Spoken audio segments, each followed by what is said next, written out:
thanks everyone for being here so early today. We'll, as Christopher mentioned in his opening, there are some uncertain times, and suitably for that, the topic today is shipping in the storm. So you can interpret that various ways. It could be sanctions, it could be war, it could be trade tariffs. And we have a great panel today from all over the world and all over the shipping industry, so I'm sure we'll get some very varied opinions on what's going on. And if I could like our panel to introduce themselves briefly to you, and we'll get started with the questions. Good morning, everyone. It's a bit like a tribunal, I think, isn't it? A bit of a weird stage. My name is Martin Kröger. I'm head of the German Shipowners Association and involved in all sorts of policy making when it comes to ship owning. And yeah, that's me. Happy to be here with you guys. Hi, I'm Caroline Young. My day job, I am a CEO of a small tanker company. I'm here representing the International Chamber of Shipping. Thank you. Hi, good morning, everybody. My name is Mark Church. I'm head of sanctions at NorthStandard P&I Club and the chair of the IG Sanctions Committee. Good morning, everyone. Thank you to Capital Link. Thank you to ABS for being a sponsor. I'm Joe Kramek from the World Shipping Council. So we represent the global liner shipping industry, 90% of all global tonnage of container vessels and vehicle carriers. So look forward to the discussion today. Thank you. Great, thank you, everyone. All right, so we'll start with a kind of general question and open to anyone on the panel. And how would you see that the uncertainty surrounding kind of trade tariffs, especially the US tariffs, and the general uncertainty around geopolitical issues at the moment is impacting your day-to-day work? What are some of the practical challenges that you're facing as a result? Do you want to start, Joe? Sure. Yeah, for the liner industry, we serve the trade, and so shippers are our customers, and shippers are making last-minute decisions on whether to move cargo or not in response to the U.S. Reciprocal tariffs. And those last-minute decisions, while the liner industry can be nimble, they cannot be as nimble as shippers who make a go, no-go decision. So I like to say that a shipper is kind of like, they can be like a light switch and say, if there's a 140% tariff, it's a de facto trade ban, they're not going to move cargo. The liner shipping industry is trying to manage a global network, reposition equipment, and so when they come off a trade lane and then all of a sudden, the tariffs get suspended for 90 days and they have to go back on the trade lane, that is not like a light switch. That takes some adjustment. We're very good at being nimble. I always say trade likes to find a way. It's kind of like a river, and global trade, despite some lower forecasts, continues to go up. And those who can be nimble and agile, as much as possible, there's success to be had. But it is a tremendously challenging operational environment. Thank you. Perhaps I can just add to what Joe said. So I think everyone is clear that global shipping requires global rules. We need to have free and open trade so that we can be efficient and cost-effective. But with the geopolitics and the tariffs, it creates a lot of uncertainty. And what Joe said is correct. We are nimble, we are flexible, we can adjust our service capacity, we can change our routes, but to a certain extent. So it creates uncertainty, and if it creates uncertainty, then investments will slow down. And if investments slow down, then it is not good for the global trade, and it will not be good for the global shipping. I think this uncertainty that we are facing, especially in the context of President Trump, who is, I think, one of the biggest disruptions we've seen in the past decades in shipping, just because he takes away that planability and what shipping used to rely on, including financing, including relations to China, including the warlike situations that we have in some sea areas in this world, which are all in one way or the other connected to the United States, or at least to the politics that the United States are acting with on the market. So it's really this uncertainty and disruption that we are facing is quite unheard of. And everybody was prepared when Trump came in, everybody was like, oh, okay, yeah, we know that guy, we've seen him before, you know, it's his second tour, basically, or it's his second tour of duty. But the reality, how it actually impacted shipping and international geopolitics was something very, very different than it was expected. And I think we see that in the insurance space, in sanctions compliance, where people obviously have different views on the success or otherwise of the sanctions against Russia. And when those sanctions first came in, there was a huge amount of effort that had to be put in to make sure that we were all compliant, and we were advising our members and clients on how they needed to be compliant. The one thing that actually made things a little bit easier was you had the UK, the EU and the US generally speaking with one voice. And that consensus does seem to be breaking down a little bit this year. So lots of people have remarked that this February was the first time that on the anniversary of the invasion of Ukraine, this was the first time that the US didn't introduce new sanctions alongside the EU and the UK. That was a potential sign of divergence. And then, of course, we've had the oil cap being reduced by the EU and the UK, and the US not following suit. So I think added to the global uncertainty is the uncertainty as to the direction which Trump and the US is going to travel in relation to sanctions in the coming months. Thank you, everyone. I will stick with that topic of Trump since you've brought it up. I'm sure that will be interesting to the audience. There's been obviously quite a lot of tension on the sanctions side, but also in relation to the Trump administration position on climate change. And the IMO, on the one hand, is trying to push climate targets and environmental targets, and the Trump administration is less supportive, shall we say.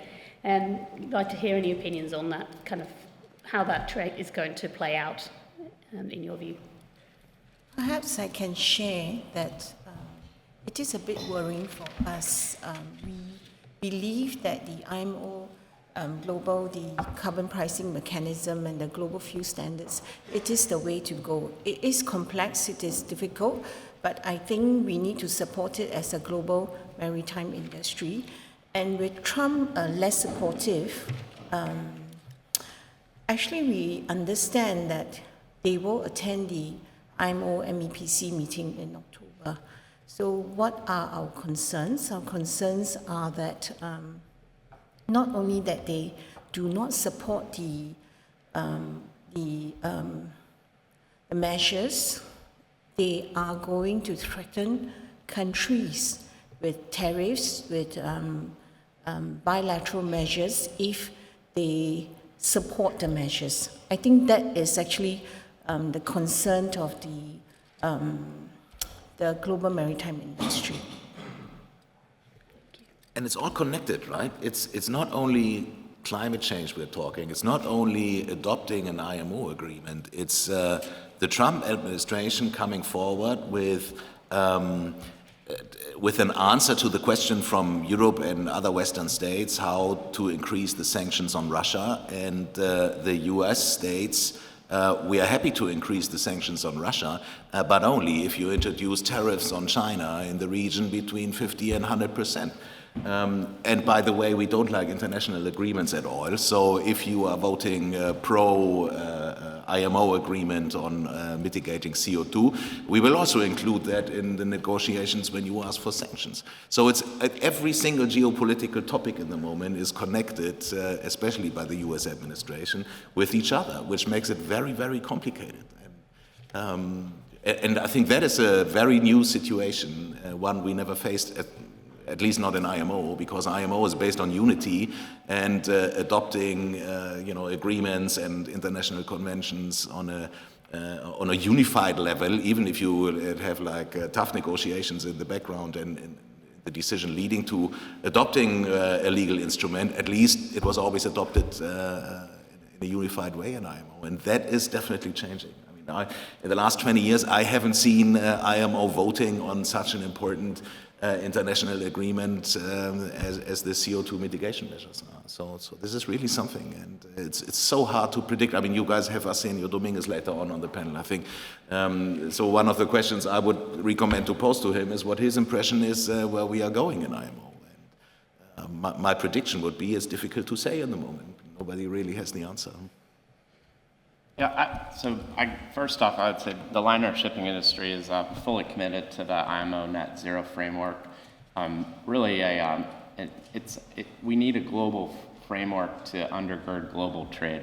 That's the bottom line. I did an op-ed the other day where we talked about it may be more than some want and less than others want, but a lot of time and effort has been put into this solution to take us to realizing the gains from the investment. And the investment from the liner shipping industry alone is conservatively $150 billion in private investment in new tonnage. There's over 200 dual fuel ships on the water. There'll be 800 more by 2030.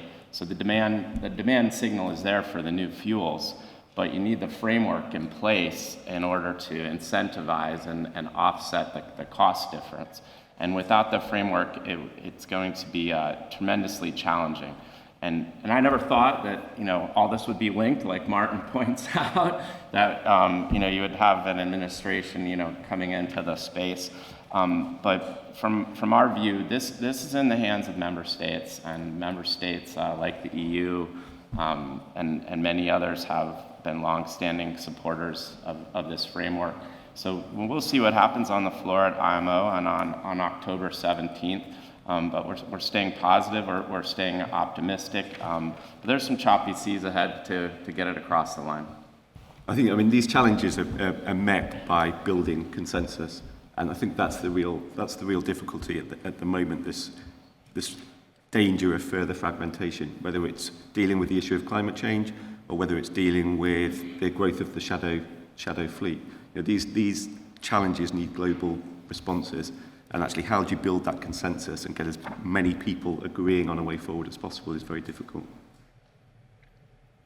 Thank you. And that actually leads me to sort of follow-up question on that, is with all these various challenges impacting lots of different parts of the industry, what scope is, you mentioned this, Mark, already, but what practical scope is there for market participants to cooperate to try to kind of navigate some of these challenges? Have you seen anything around that?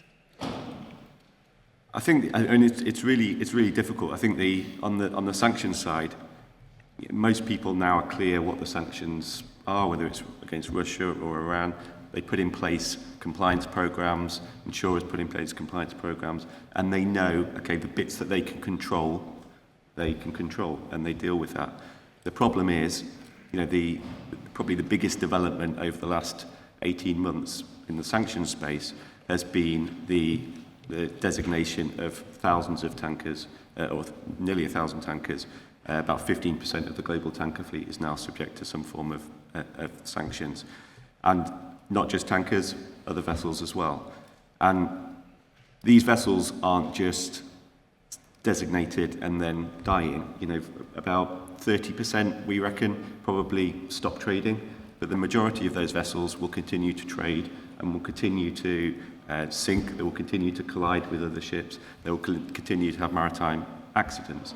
And that's the wider challenge, in that we can all put in place our compliance programs, but what do you do if you collide with a shadow fleet vessel? What do you do if a shadow or parallel fleet vessel grounds in the English Channel and spills oil? It's almost the easy step is to say, okay, look, we're being strong, we're taking real action here, we're designating lots of ships. But as I say, these ships don't just disappear. So these areas that are much more difficult to control, a compliance program doesn't stop you from having that maritime accident. I think that's where a lot of effort needs to be put in, and think about, okay, how do we scrap these ships? How do we make sure that if there is a maritime incident, people are able to respond quickly? How do we make sure that these ships are properly flagged, properly manned, proper safety standards? And I think that's probably a bigger challenge now than, okay, understanding exactly what sanctions apply to me, what I need to do to comply with them. Yeah, thank you. And actually, staying with you, Mark, for a minute there, how does that kind of environment impact how you might assess risk for an insurer? If somebody comes to you and they say, we're going to be sailing in XYZ place, and you have to take into account that risk that these things might happen. They might have a collision with a shadow fleet vessel. How are you able to, or how are you, I suppose it's probably not that easy to assess that risk when you're looking at insurance assessments? It's not. I mean, all the P&I club's starting point is we want to ensure lawful trade, and so that's our goal. The challenge that we have, I don't think, is probably not so much in pricing the risk, because the risk of colliding with a shadow fleet ship can happen anywhere in the world. The problem that we are increasingly dealing with is where the trade is lawful, but there's an overcompliance attitude from the financial sector, from banks. So maybe you have a ship going into Cuba or Venezuela doing perfectly lawful trade, but then you need a surveyor appointed, you need to get a member of the crew some medical assistance, and you find actually that for perfectly reasonable reasons, banks don't want to touch those payments, and you have problems actually doing that first response. So yes, of course, there's a challenge around pricing the risk, but there's also a challenge in actually making sure that we can respond where that trade is lawful. Because if it is lawful, the starting point of any P&I club is we want to be able to respond and deal with any claim. Because we've got I think one of the real debates at the moment is around, okay, should Western shipping be carrying Russian oil to third countries, which is lawful trade? And instinctively, some people might say, well, actually, those ships shouldn't be doing that trade because you're funding Putin's war effort. If you then said, well, if one of those ships grounds through the English Channel, would you like that to be a mainstream good vessel with international group standard P&I cover and able to respond? Then you might get a different answer. So there's all those different dynamics in play. Thank you. Going back slightly to the tariffs element, obviously that's a ever-changing environment. It's a different tariff every day, and different levels, different countries.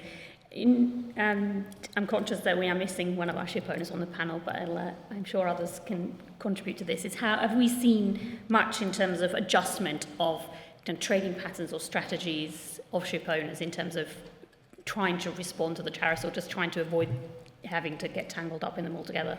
Martin, you might have a view on that. Yeah, I mean, of course, the tariffs, I mean, the charming part about the tariffs is that they're not hit shipping directly, but indirectly, obviously. Our tariffs are the fees that the US has announced to be introduced in October on Chinese-built ships. That's a tariff in itself, if you want to say. But the classical tariffs, no, they don't impact us directly, but nevertheless, the impact is, of course, there. I mean, when in, I think it was 18 or 19, 2018, 2019, tariffs were introduced on steel and aluminium, and transatlantic trade dropped by 20%. So it does have an impact. But obviously, you have the choice as an owner or operator to redirect your vessels wherever the trade might move to, because the trade doesn't disappear just because you introduce tariffs. It just moves somewhere else. So it's difficult to say like how negative the impact of the tariffs are actually in the end. Because the trade is just going to be on a different trade route for shipping. But that, of course, it causes huge operational problems, right? So on the operational side, tariffs are quite a large pain, I would say. Thank you. Maybe I can add on the ship owner's point of view. So when we have this USTR 301 that's coming into effect in October 14, you can see that there are opportunities, and the opportunities are with the ships that are not Chinese-built, nor operated, nor owned, so by the Chinese or the Hong Konger or from Macau. So there are opportunities, and you will see a difference in how the ships are going to be redirected. And there will be companies who will take opportunities to that. And so with the trade tariffs of 10 to 50%, actually many countries are still grappling with the implementation. And you talk also about tariff arbitrage, and countries are thinking about that, but it is also a dangerous slope to go, because US has made it very clear that the penalties are going to be very stern and very swift. So it is quite an uncertain world. I think even the governments have no idea on the implementation. Even when we talk about the USTR 301 coming into effect on October 14, Annex 3, Annex 4 on the vehicle carriers and the LNG vessels, they are saying that it's not within the scope of the USTR 301. And will we see a challenge on that? Many uncertainties, but what I can see in the last 35 years that I've been in shipping is that we are most resilient. And whenever there's a crisis, somehow we seem to thrive. So maybe there are opportunities here. I'm quite certain there are. And of course, cargo needs to be ready to carry the cost. It's not going to be carried by the ship. It's going to be carried by whoever needs the goods that you carry on your ship. And that is something societies need to ask themselves, are we ready to actually carry the cost that is introduced on us? And the answer is still open, I would say. Amazing, thank you. And from the sort of more narrow point of view, how do you see that technology, or in particular AI, can help maybe navigate some of these uncertainties? I'm conscious, Joe, that we had an exchange about AI previously, and just interested to see what are the kind of ways in which we could harness technology or even AI to help participants to kind of deal with the issues at hand. Sure. Yesterday we announced a cargo safety program that is pretty revolutionary. It's going to use AI, machine learning to screen cargoes. It might be a surprise to some in the audience, not our P&I friends, but every 60 days there's still a fire on board a container ship, and these fires are mostly due to miss and non-declared goods. And particularly now with the carriage of lithium batteries and electric vehicle batteries, these fires are more and more challenging to put out. And the regulatory scheme is in place, but in the box ship industry, we only know what the shippers tell us that's in the boxes. And so we're hoping we can harness AI to achieve a higher level of safety and reduce risk, and perhaps eventually that can even translate into better P&I rates down the way for some members. But most importantly, it translates into safer conditions for seafarers, for shipping, for customers' cargo. And there's this, it looks like low-hanging fruit out of the gate to start with, and that there's tremendous upside. So that's one way to harness AI. I think in the sanctions space, AI is becoming increasingly important. It doesn't seem that many years ago when we used to go and see the regulators, and they used to say, "Oh, can you not just track where all your insured ships are at any one time?" And we used to look at them and think, "This is just crazy. How on earth could we have a real-time evaluation of what all our ships are doing?" But now, that is obviously very, very, very straightforward, and all the P&I clubs monitoring where their vessels are, getting AI-generated alerts when their vessels are calling high-risk areas or doing STS operations which may be of concern. There's still some way to go, I think, in the cargo space, actually identifying what cargoes vessels have got on board and whether they're of a concern from a sanctions perspective is something that would be really, really helpful. But we've come a long way, and the speed of progress is obviously only going to accelerate. Hi, sorry, I wish I could say that I was tending to an emergency on a vessel. In fact, I think my phone was updated to iOS 26, and I think you have to reset all the alarms when that happens. That's useful information for any of us who's about to update their phones. Thank you. Thanks, Hamish, for joining us.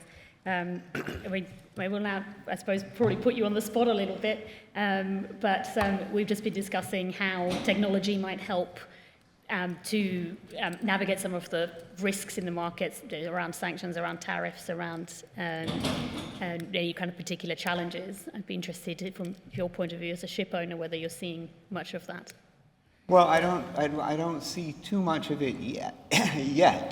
You know, I think the Treasury Department in the U.S. and the EU has a separate unit that does this, put out lists of sanctioned entities, and I think it's up to the shipping company to decide whether somebody is close enough to the name on the sanctions list that they have to be treated as sanctioned or not. But I don't think there's a lot of technology there to help at the moment, and I think it would be probably quite useful.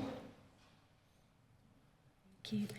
I suppose a broader question on that topic. Shipping has historically been perhaps slower to adopt technologies than other industries. Do we think the industry is ready for AI in this kind of context, or taking up technological solutions? Caroline? I disagree with that statement. I think that was true before the COVID. I think we were lagging in many ways, but I think the COVID accelerated the technology and the digitalization of the global maritime industry. I was asked a question just a few days ago about the decarbonization trajectory and whether are we seeing a setback, or are we seeing that we are moving forward? And I do believe that the global maritime industry is taking on the digitalization and believing that the technology is going to help us to decarbonize. And I do believe in 2035, 2040, we are going to see AI that is going to drive us in the way we do our business and in the way our ships trade and in the ways we can bring down the CO2 emissions. Thank you. Hamish, let me ask you, from slightly going back to a topic we discussed previously, but from a ship owner's perspective, have you seen that you've had to adjust any of your operational commercial strategy in the face of kind of the ever-changing tariffs? And is that even possible, considering that it's changing daily? Well, I mean, it would in fact be easier for us in the dry bulk industry to change our operations quickly than, for instance, the container industry, which is really operating a very complex line where connections have to be made, and the time has to be accurate to a few hours. We have laycan windows of days with our dry bulk cargoes, and we're typically in the spot market, so we might not know where a ship is going to be 60 days from now or even 30 days from now. So we could adapt if we had to adapt.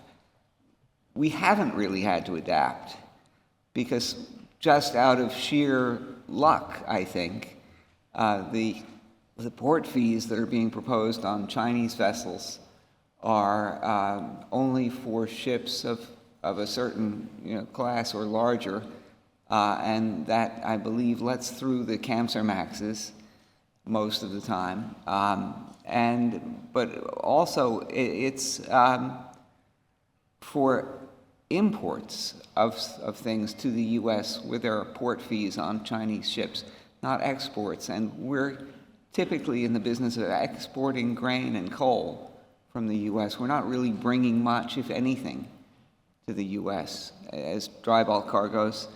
And as long as there is a market in the rest of the world for those dry bulk cargoes, and so far the world economy hasn't collapsed yet, I think we'll do fine. I think the container people will have a much harder problem. And as Germany is a container country, when it comes to shipping, one of our greatest worries is how is the impact on ship financing with the USTR proposal or law. Because if you have a Chinese leasing construction in your company, it is your vessel will be judged as Chinese owned, and then the tariffs or the port fees that you will need to pay are huge, right? So you have to refinance your ship. You have to find a new model how to restructure your Chinese leasing, and that is, of course, a major problem and a major disruption for that ship-owning company that might have this model implemented. So, and we are not certain about the impact yet. We are just seeing the beginning of it, and that is something where we worry quite substantially. And if you look at, 70% of all container ship new builds are coming from Chinese yards. So we're talking a large scale of impact on the horizon. But in the end, it's just rerouting and taking out Chinese-built ships from strings going to the United States. Or paying the fee. So sometimes I think it's going to be easier to pay the fee than to try to take the Chinese ship out of the string. That's true. Yeah. And hopefully, maybe we'll get some more clarity. I mean, we were successful in lobbying the U.S. Trade Representative to reopen Annex 3 on the vehicle carriers.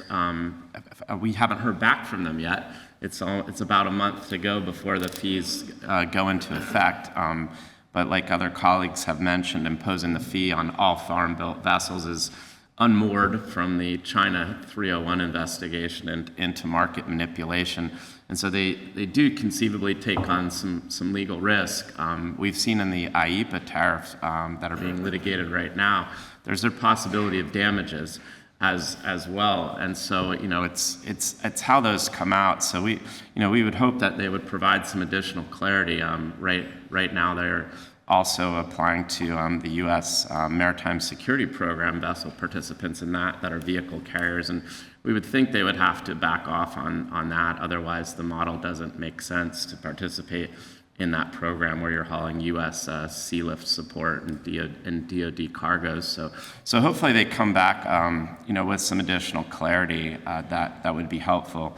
And like Martin mentioned, the sale leaseback financing arrangements, that whether you're the owner or not, when you fill out the CB form 1300, is certainly, there's been various legal opinions on that, and many commentators, including World Shipping Council, have asked for some additional clarity on those points.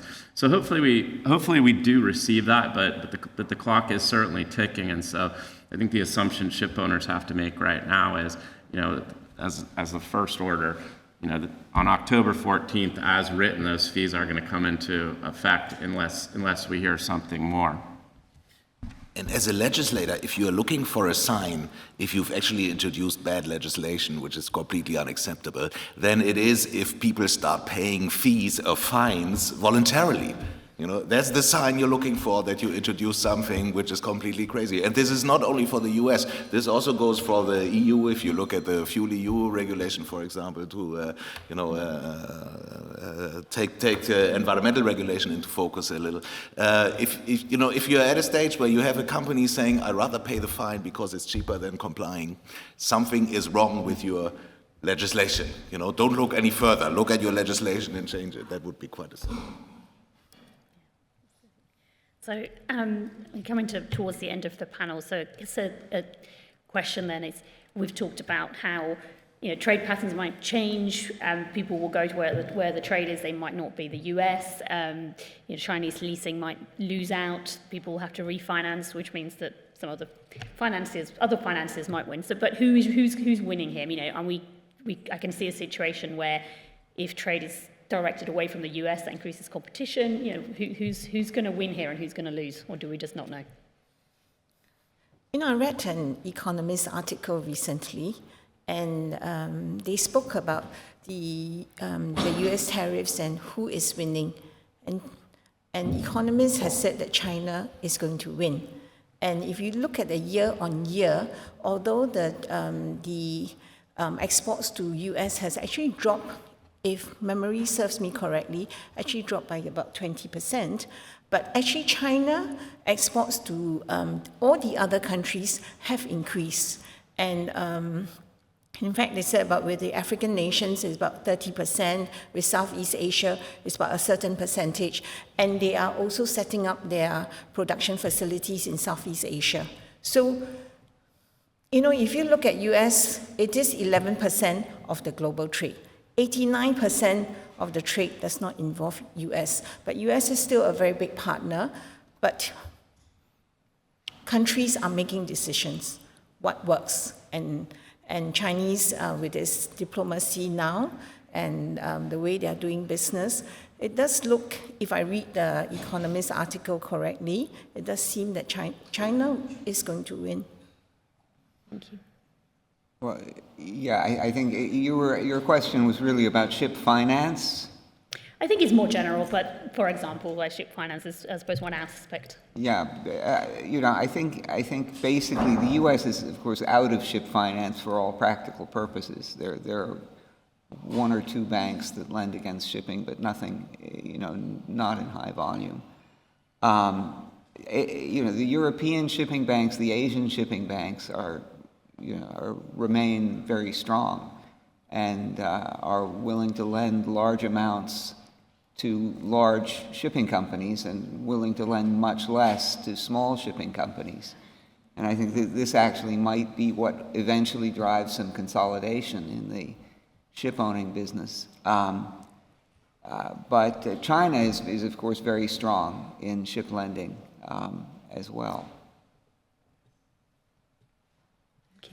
I just say, I think, trade's going to eventually win. So it's despite the forecast, it's eventually gone up. Carolyn makes a good point. There's emerging markets in West Africa and India, but traditionally, when you look back on history, and protectionism hasn't lasted for very long. It's maybe it's a tempting thing at different points in history and different points in time, but overall, the global trade seems to prevail. I think it's always tempting at things like this to emphasise this as a period of unprecedented uncertainty. Probably if you went back and looked at every time there's been one of these panels, it's always been said to be a time of unprecedented uncertainty. So I agree that actually you can be overly pessimistic about the way things are going to develop. I think in the sanctions space, obviously there's been a lot of talk around the potential bifurcation with the West on one side and China, India, and potentially Russia on another side, and the dangers of that. I think increasingly there is also a danger of just increased fragmentation, where the US and the EU and the UK aren't all speaking with one voice. Thank you. I think we are basically out of time, so thank you very much to our panelists, and thank you for listening.